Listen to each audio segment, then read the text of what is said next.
Gördü Zeynep dilinin altında değil. Ay adamsız anam lay lay.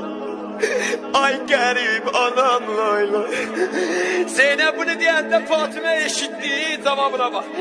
Dedi bala, deme bu şehirde yok bir kesi garip anamın. Hele garip anamın mürtezası vardı kızım. Hele garip anamın mürtezası vardı kızım. Elimi tut, Hacı kulak as.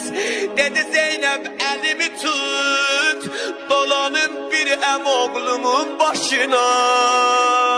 Niye? Niye ana?